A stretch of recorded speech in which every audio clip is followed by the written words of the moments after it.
for the nice introduction as well.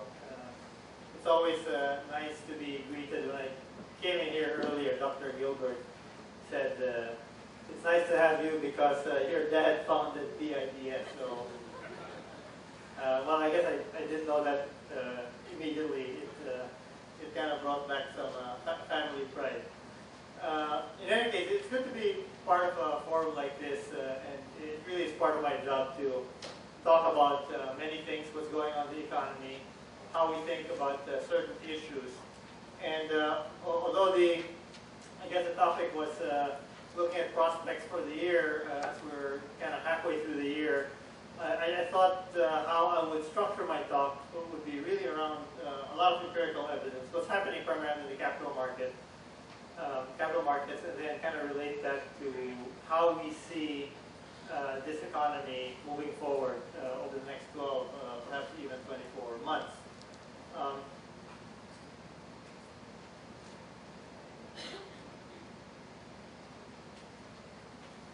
There you go. So I'll talk about what's happened, break it down by what I call sectors, and also talk about what I call our wish list. I should give you maybe some background. And one of the things that I do as part of the private sector, trying to help contribute to policy making, is that we are part of something called the Capital Markets Development Council, which is actually chaired by our Secretary of Finance. And typically, as I give our quarterly report, I like to put up the to-do list. In fact, I've been kind of criticized for saying that my to-do list seems to be getting longer and longer, perhaps when it comes to what's happening in the government. But in any case, I'll give you an abbreviated version of that. So I guess without further ado, I'll go quickly. And you've probably seen some of these slides before, which talk about a number of things. If you're one of those who believe that the stock market reflects all the information in what's happening in individual companies and the economy, then perhaps a view of looking at a rising stock market is that the expectations level of not just corporates but investors and all the players in the economy have been extremely robust and positive. And when you take a look at what's happened for around, interestingly enough, over the last 6 years, the Philippines actually has exhibited a very unique trend. And that is we're only one of two indices around the world, one of two, that has actually increased year on year for the last 6 years continuously. So that's perhaps data point number one. And there have been a lot of discussions about whether this market is overheating, or is there just too much money chasing too few goods or too few stocks, as it may be. And I think the answer to that question, which I can go through a little bit more later, is that it's probably is not the case. And if you take a look at what's happened today, year to date, we're up almost over 9% already this first half of the year. And perhaps one of the interesting things too is that there have been 27 highs of that index. Again, we're in uncharted territory because the index has never actually exhibited any of these numbers, at least over the last 3 years. But if you break that down to sectors, and you'll see it also on your hard copies, there are a number of different components to this. So the PSEI, just for everybody's background, is essentially the top 30 stocks in the economy. And they essentially reflect the value of what's happening in our economy. And then we break them down into a number of subsectors. We call them, we have a financials index, primarily financial institutions, banks, insurance companies, and the like. An industrial index, which comprise of a lot of companies that you might associate with what we used to call the old economy as industrial. Holding firms are really the conglomerates, the big names, which are holding firms in our country, but also tend to be production units. Property index, these are land developers, and so on and so forth. Services, again, these are tourism related and and consumer-related stocks, and mining and oil index. Now, one of the most interesting things that you can kind of take a look at, and if you break it down sectorally, is the fact that the 5-year compound average growth rate in these indices have demonstrated an astonishing number. 31% holding companies, 20% for the, I guess, the financial industrial index, and so on and so forth. In other words, essentially growth numbers, if you, again, subscribe to the view that the stock market reflects information in the economy and prospects, that actually outperform the growth in the real economy during that period. And by the way, the PSEI has done so as well. Let me show you another chart here. This talks about market capitalization. This is basically the market value of companies according to these groupings, right? And interestingly enough, they've also shown an upward trajectory. So the market values of the companies in this economy have been growing at relatively fast clips. And again, if you go back to financial theory, market capitalization is a proxy for, I guess, the importance and value of any corporation as measured by the market. So in addition to its revenue and net income indicators, the value of its stock is an indicator.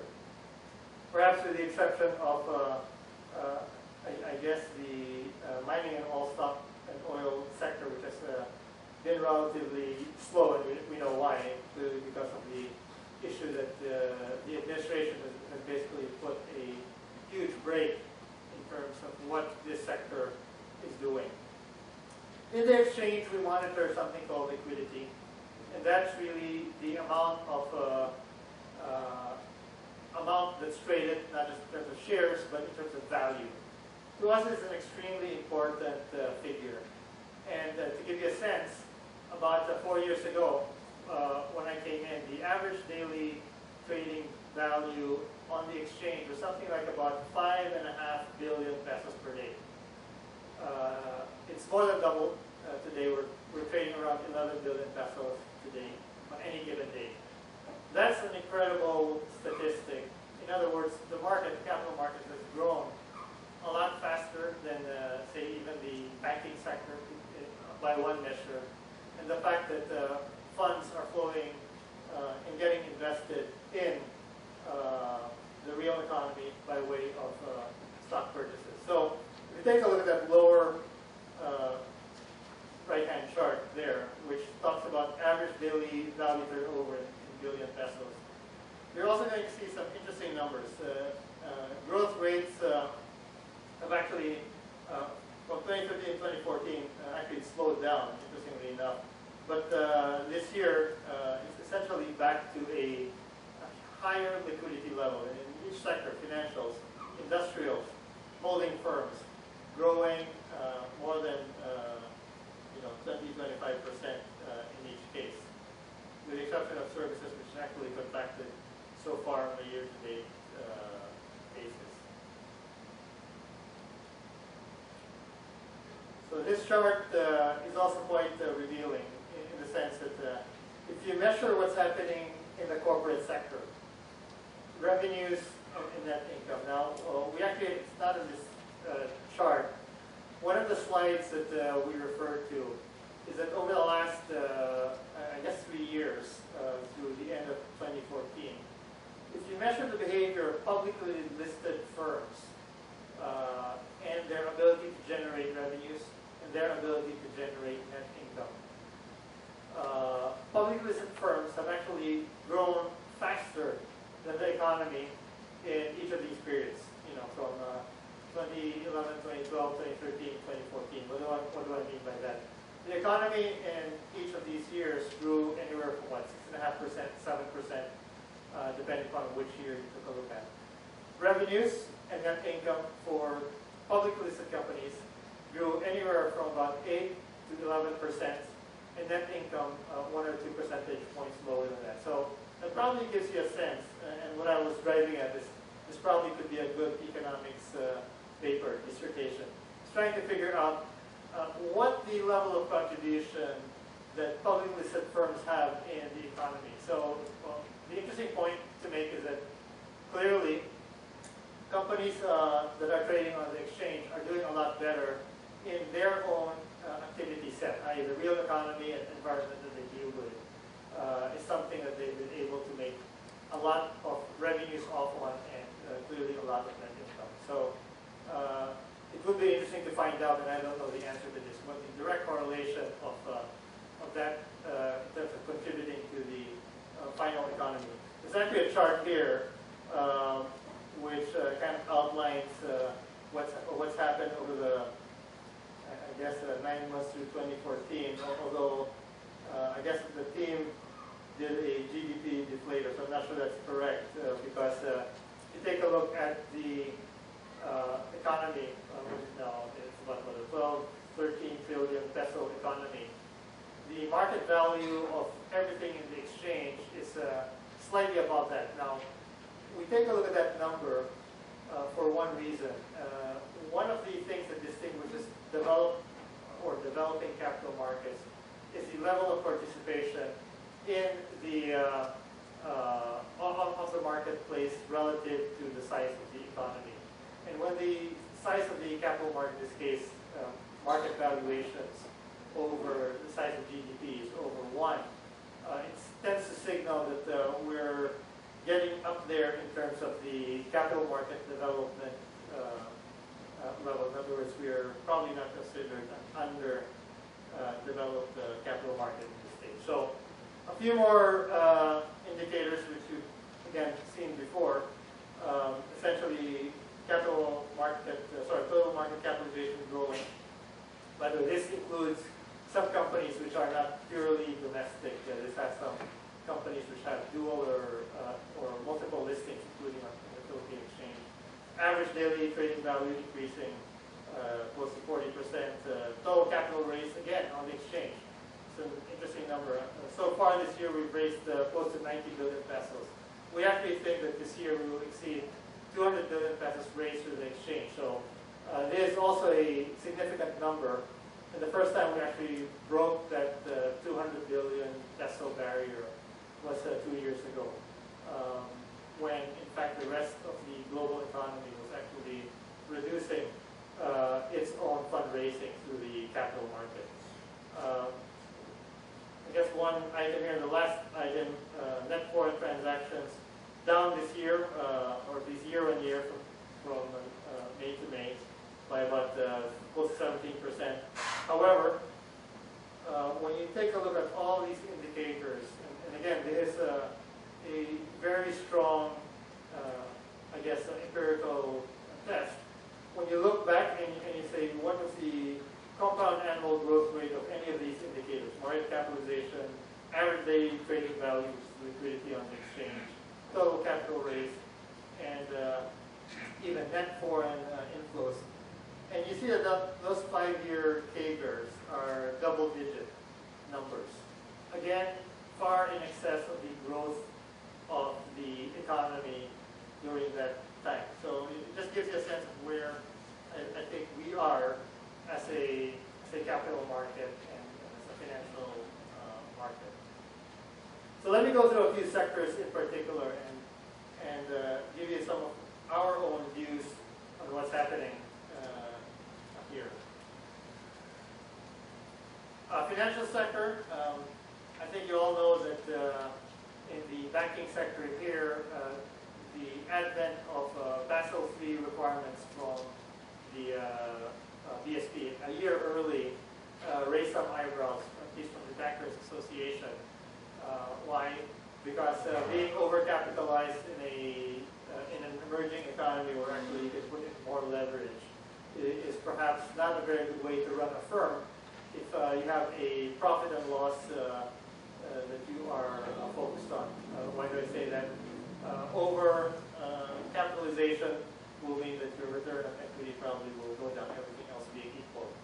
But however, it has made for a very robust banking system, and I think when you take a look, sorry, I did not put in this slide, but when you take a look at the relative capitalization of Philippine banks compared to a lot of global banks, not to mention ASEAN banks.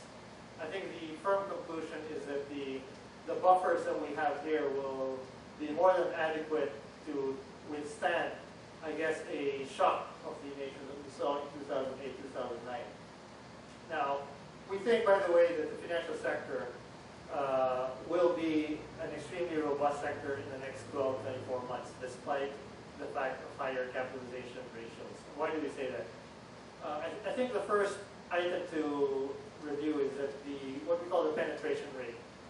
We have here as a penetration rate, and I think this is BSP data, which says that in the Philippines, there's only about 31% of the population have some sort of account, which tells you that at least over 60% or close to 70% do not have any banking account to start off with, right? And I'm not even talking about any transactions going through. I'm just talking about account signups and basic use. If I'm not mistaken, the Bankers Association data is even less than that, where they estimate that there are only about 18% unique account holders in the Philippines. So it's kind of a trend that you see in many emerging market countries, in Brazil, in India, in Indonesia, where in the capital cities you might think that, like Makati, it's overbanked, too many banks. But the reality is a lot of services have not yet reached the retail population. So with the growth of retail, we think that there's huge untapped potential. And of course, with the fundraising requirements that we'll talk about, whether it's the infrastructure side and a lot of the corporate expansions that we've been seeing, there will continue to be huge demands on the banking sector. And so we think that the financial sector will do very well. I should note as well that the Philippines is and remains primarily what I call a bank funding biased country. For those of us who are in the investment banking side, we would rather that there will be more bonds and equity transactions taking place to diffuse fundraising. But we think that the general behavior of many Philippine corporates is simply to go to their banking relationship manager and ask for a loan. And that continues to be true today.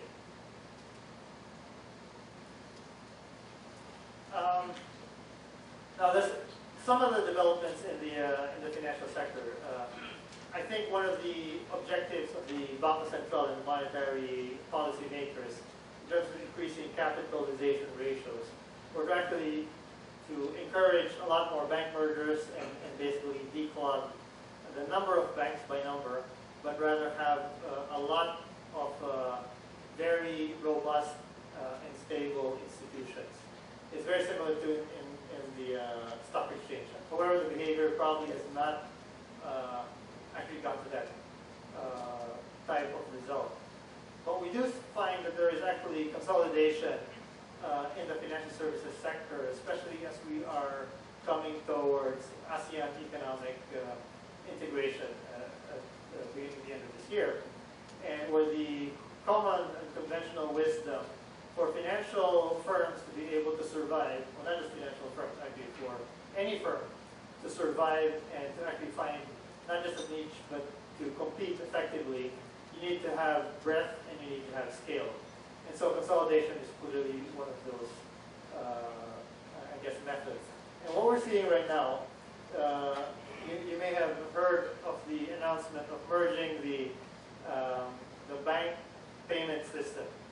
Now, for us, the bank payment system probably is either what we use for internet payments or simply the ATM function. But the fact that it is actually a diffuse system today and hopefully will merge into one consolidated and stronger system is actually supposed to bring a lot of benefits to not just the banks themselves, but more importantly to the users, which are really you and I.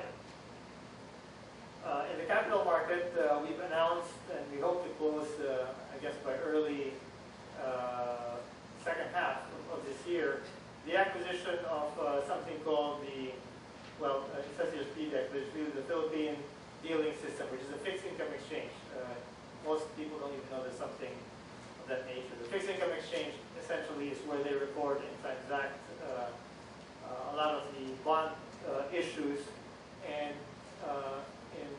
essentially all stock exchanges around the world, the fixed income product is simply a product, it's not a separate exchange. So our view, and we just got the approval from our shareholders 2 weekends ago, our view is that for us to be a much bigger exchange, this has to be part of the stock exchange's activity. So we hope to close this transaction in July, beginning of August, hopefully with all of the approvals coming from the appropriate authorities.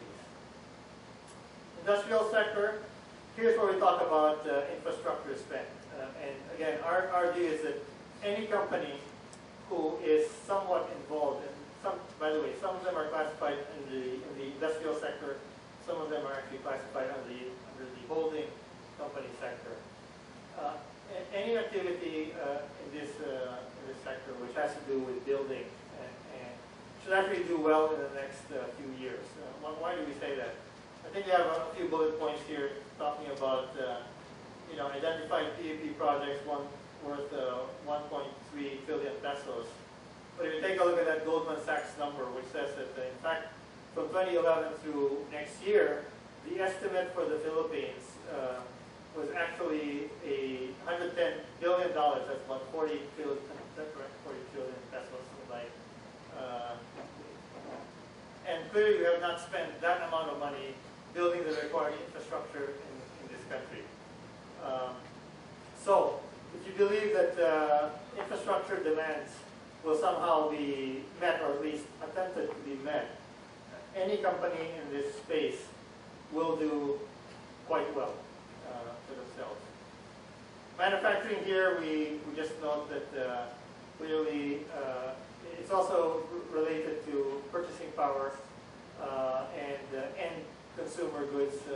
Unfortunately, we don't have a strict consumer index, which probably would break out retail goods versus types of goods that you produce. So there's a little bit old economy, so we're still working on that. But again, some of these manufacturing firms will do well. And the reason we talk about power and power consumption is that if you are a power generator in an economy that's growing and requires a lot of power to actually produce their goods, you too should be doing quite well in the future. We just have this quick photo. AIIB, you've probably heard of this, Asian Infrastructure Investment Bank. At least on paper, the theory being that you needed another development bank to actually help, let's call it funding, or infrastructure funding go along. That probably isn't the case. I want to argue that development banks are probably, arguably in a growth world, probably are a sunset industry as opposed to a sunrise industry. But there are also, of course, other, in this case I would argue, geopolitical reasons for China sponsoring an AIIB to, you might argue, complement, help the ADB. Right? So, anyway, point being, there's a lot of infrastructure funding that has been noted and supposedly has not been funded by the commercial markets, and that's also true. So I guess an AIIB concept, if not being addressed by the ADB, should help pump more money into all these infrastructure projects. Property sector, we've seen this do extremely well. And I guess the debate that goes on today is that, is there a bubble coming? Is there a bubble already? Or are we still extremely far? Now, if you listen to what the Jones Lang LaSalle CBREs of this world, Collier's perhaps, talk about, one of the interesting snippets is that for I guess at least the business and commercial sector, you only have about 2 or 3% buffer of buildings that are coming up that have not yet been either bought, leased in advance, which tells you that for the next 3 years, there is going to be a very, very tight amount of, or essentially not quite a shortage, but a very tight supply of commercial real estate That's actually being driven primarily by the BPO sector for those of you who are following it. Residential sector is probably a bigger question mark, and when the question mark, it's actually, the issue is, are you talking about luxury, mid, or low to mid type of residences? And I think that the BSP has put some macroprudential measures in here. And it appears, at least today, that none of the banking institutions are actually hitting any of the, let's call it, the limits as warning indicators put up by the BSP. I'd also like to note that OFW cash remittances is, while it continues, this is a very strong driver for the retail, residential building take-up, especially as you go through mid and lower mid sectors. So that's a huge driver for many of the developers. As I mentioned, the BPO revenues continue in this country.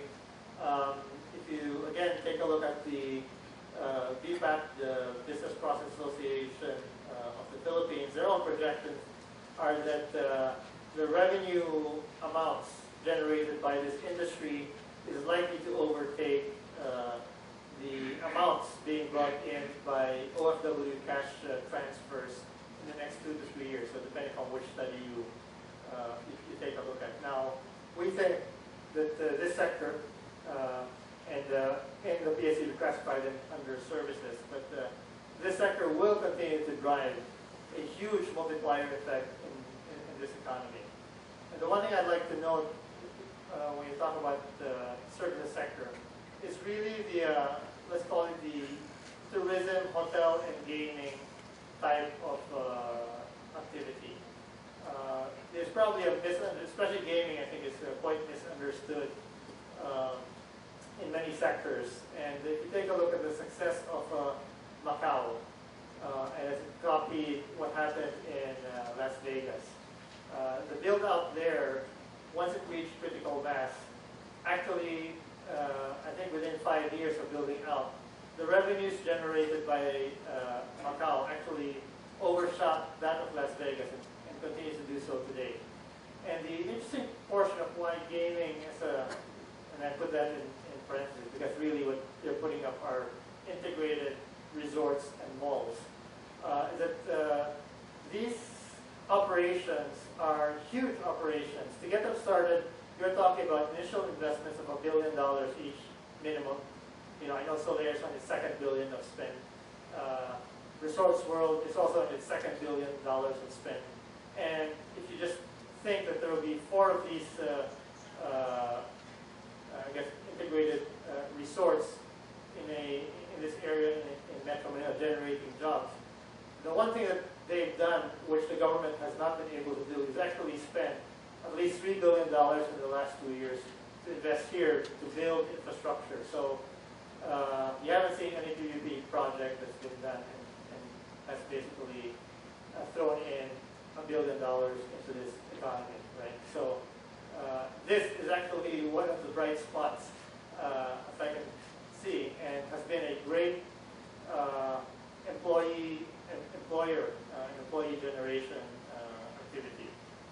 So we think that this should be a good, let's call it, start to the tourism, local tourism as well, a sector that the government is trying to promote. And interestingly enough, again, it comes from the fact that it is all private sector led. By the way, I should let you know that in the gaming sector,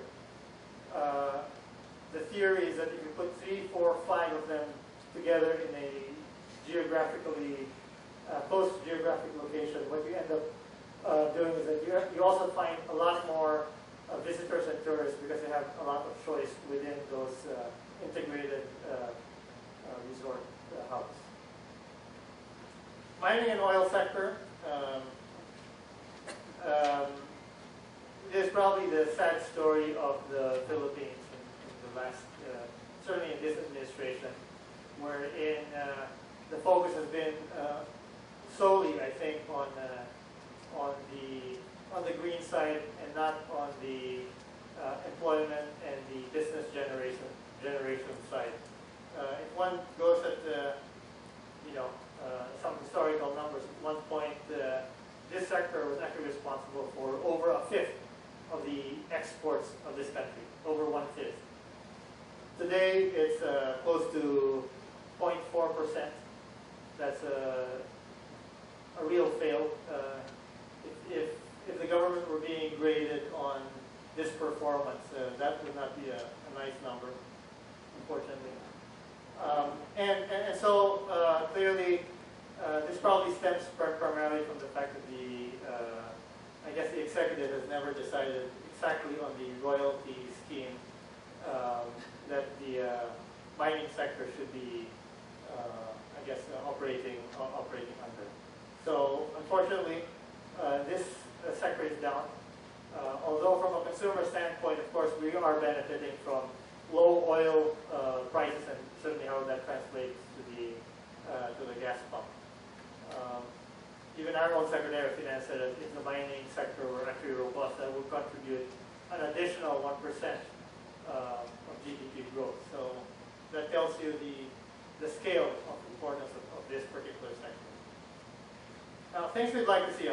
I picked out my top 3, and granted, this probably has to do a lot with our own experience as an operating firm, our own experience as the market operator of the capital markets, and I'd say the big items that we think need to be addressed are, well, we talk about better policy coordination between incentives and taxation, and I think that when it comes to tax policy in this country, especially as it relates to the corporate sector, the government has an extremely bad record of not doing what it says it would do. And I'm not talking about increasing collection. I'm talking about consistency and consistency of application, and basically following what they say, where if there's a contract, you can bet your bottom dollar that people will follow the contract. I think the sad fact is that our tax authority has decided on its own to not only be doing what I would call illegal moves by changing in midstream how it interprets various regulations. And for those of you who might want to know, a lot of institutions have filed cases against the BIR, and there's not actually good policy making in terms of the fiscal authority. When you talk to them and they come back and say, well, sue me. That's not the way to run fiscal policy in this country. I would argue that sue me is a great prescription for actually destroying what they actually have been trying to build, i.e. credibility, corporate governance, and essentially being the first ones to violate very basic legal principles. So it might be interesting for all of you to know also that so far the BIR has lost now 8 out of 10 tax cases brought against it by the corporate sector. We're, by the way, one of those people who sue the BIR. So that's a very inefficient way of trying to run, as I mentioned, policy. Now, when we talk about the corporate sector, clearly the SEC is essentially the policymaker, the guardian, as well as our basic benchmark for many things. And we've made suggestions that a lot of the processes can be improved at the BIR. Just a little bit of, I would call it, we're not worried in the corporate sector about the port congestion as much as the congestion at the BIR, at the SEC on many levels. And the economy has grown. You cannot run an institution the same way you ran it in 1970. You need to, in fact, we suggest they should use the BPO industry to help them in terms of processes and take out these processing bottlenecks. That would do a great thing for the economy. So, maybe very very quickly as I wrap up. I'll just tell you what we're trying to do as an exchange, and we are trying to put in more products and services, essentially trying to drive the PSE to what we call world-class, not necessarily in size, but world-class in terms of the what you can do in our capital market locally. And for those of you who actually follow the exchange, we have a couple of new apps. First of all, the one on the left side, PSE Trade X, is our own app. If you're working with a broker-dealer who's using this, you can now trade directly on your phone, your Android or your iPhone. More will be signing up with us in the next 12 months. There are about a dozen firms and banks which are waiting to put our services to use. And we also have something called the PSE Edge. That's simply a real-time tracker where you can follow any of the corporations that are listed on exchange real-time. What they send us, you will get, and you can track it various ways. So we're giving this particular thing for free. We're doing a lot of things, so working with the SEC in terms of the corporate governance blueprint, trying to increase liquidity through other products, ETFs, index futures. We will be making a large announcement in the next, hopefully 4 to 6 weeks about one particular product with Deutsche Börse. And for those of you interested in ASEAN, what we've been doing is actually promoting ASEAN as an asset class. We now have the ASEAN Index Series. We're working with FTSE and all the other ASEAN exchanges. So you can track as well as create product that uses all of these ASEAN products. Yeah, I won't go through all of these initiatives. Clearly, market education is something we care about and something that we're pushing to actually from high school to actually through college level, as well as through internet. We just had what we call an online session about 2 weeks ago. There were about 400 people from across the world who actually signed up and were interacting with our guys. And finally, we are improving our own trading system. We are shifting to NASDAQ in about a month's time. That will mean that the current PSE will be able to do more products, will be faster, will have more capacity for trade. So essentially, the growth in our market, hopefully, we can sustain through this. So I guess with that, I'll end very quickly. I was about to say, and I forgot to put that one last slide here, that our own view at the PSE is that the next, not just the next 12 months, but actually the next 24 months are going to be a robust 24 months in terms of infrastructure build, in terms of consumer spending, in terms of continued activity and liquidity in the financial market and on the exchange. And so we think that a number of the risks that, I didn't talk about them here, but a number of the risks that we worry about, whether it's political change, which is actually relatively low on our list, and probably the highest one being cybersecurity, which is actually the biggest risk I think that financial institutions face in any country, are probably going to be relatively muted, and so we're perhaps along with the exchange, we're relatively bullish on what's going to happen in the Philippines. So I guess with that, I'll end here. Please do follow us. We're on social media. We're on Facebook. We're on Twitter. I'm on Twitter. And download all the apps that we have. So thanks and good afternoon.